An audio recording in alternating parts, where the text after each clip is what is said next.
Update po sa ating fund drive for the Brave 14 plus 3 Marines. Sa ngayon, may naipon na tayo na 73,000 pesos sa ating GCash. And hopefully bukas, makakaabot na ito ng 100,000 at papadala na ulit natin sa kanila. As of now, ang total tulong na naipadala na sa Brave 14 plus 3 is 736,000 pesos. So, ang gustong tumulong, magpadala sa kanila, ito po ang ating GCash. 0966-265-8480. Ivan Henry Sibog ang pangalan. Kung nasa ibang bansa kayo magpadala, kailangan nyo ng city address, Cagayan de Oro City. Ang street is Barangay Patag. Magandang araw mga kaibigan. Bigyan natin ng reaction opinion itong pahayag ni Orly Gutesa, yung binabasa niyang affidavit. Tapos kumalat na sa social media. Ang napansin ko yung mukha niya, namamaga ang mukha niya tapos malungkot. Hindi katulad nung unang harap niya sa Senado, panahon pa ni Senator Marcoleta, maliwala siya eh. Ito, pansinin niyo ang kanyang mukha na nagsasalita. There is something in his face, in his eyes. Ano? Takot, pangamba, lahat ng nakalahad sa pinabit na kanilang ginawa ay aking nasabi na nasaksihan o kahit hindi ito totoo. Pati ang pagsabi ng pagsama ako sa 3 beses na delivery ng mga balita sa bahay ni Speaker Martin Romantis sa Forbes Park. Wala akong naging direkta punta o nakita man lang si Speaker Romantis sa nasabing address. Tungkol sa nasabing isyo, hansok na ako. Ayaw ko nang balikan ang pangungot ng mga sandaling nangyari sa buhay ko. Magulang ako para sa pamilya ko. Gusto ko ng tahimik na buhay para sa kapakanan ng pamilya ko. Isa pa. Isa pa. Lahat sa pinabit na kanilang ginawa ay aking nasabi na nasaksihan o kahit hindi ito totoo. Pati ang pagsabi ng pasama ako sa 3 beses na delivery ng mga balita sa bahay ni Speaker Martin Romantis sa Forbes Park. Wala akong naging direkta punta o nakita man lang si Speaker Romantis sa nasabing address. Tungkol sa nasabing isyo, hansok na ako. Ayaw ko nang balikan ang pangungot ng mga sandaling nangyari sa buhay ko. Magulang ako para sa pamilya ko. Gusto ko ng tahimik na buhay para sa kapakanan ng pamilya ko. Okay. So, basta kapansin-pansin yung mukha niya. Namamaga dito eh. Kasi ang mukha natin daw, ito yung salamin ng ating pagkatao. Agree ba kayo? Pansinin niyo ang mga tao na kahit pobre, mayaman man o pobre, diyan mo makikita sa mukha niya, sa mata niya, kung okay ba siya. Si BP Sara, tingnan nyo ang mukha niya. Kahit kaliwat kanan ng problema, politika, pamilya, whatsoever, ang aura sa mukha ni BP Sara, grabe. Nakakaganda ng vibes. I-compare nyo sa sinasabi niya na meron akong kakilala dyan, 68 years old pa lang siya, mukha na siyang bangkay.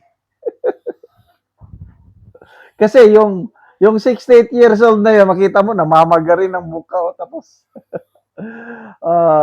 walang ligaya sa mukha. Yan.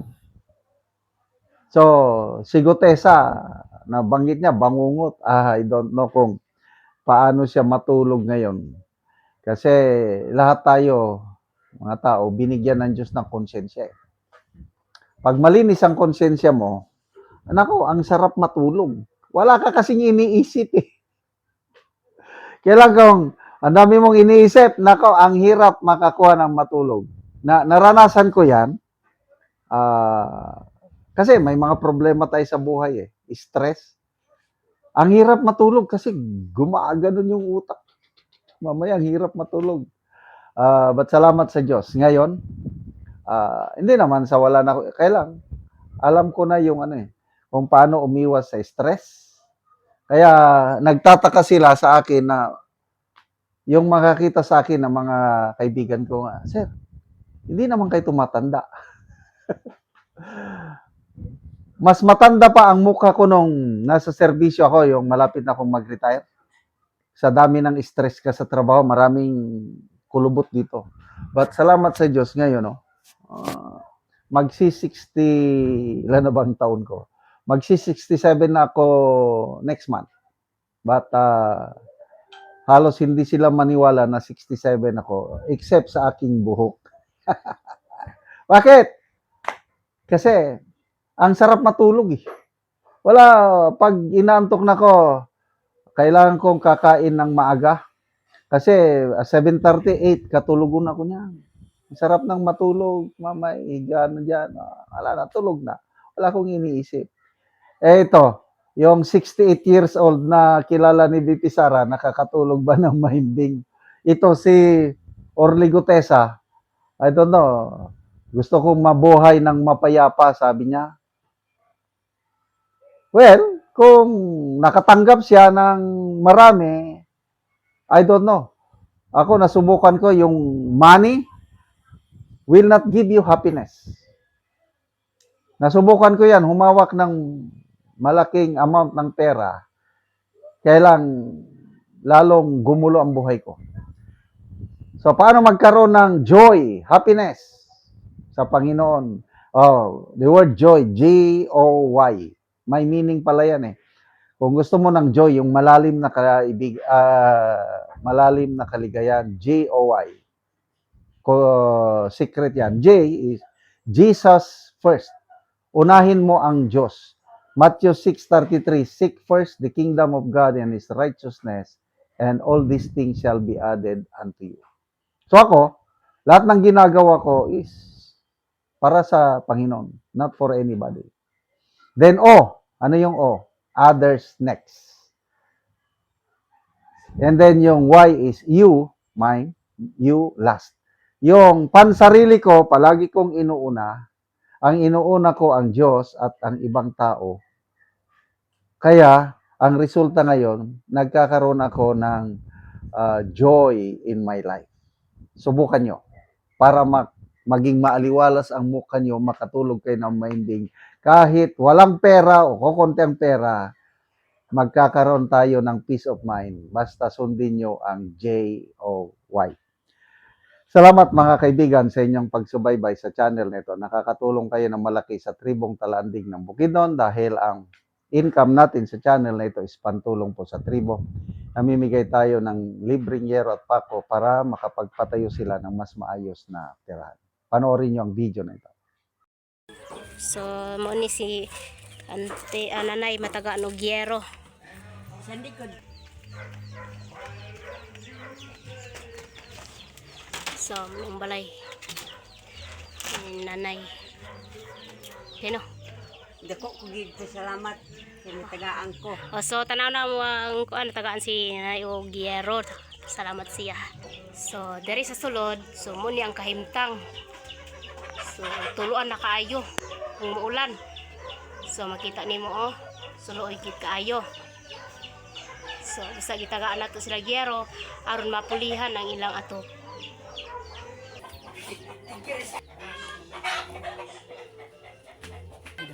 So, karon na yan sa yung masulting nga tagaan ka gyero.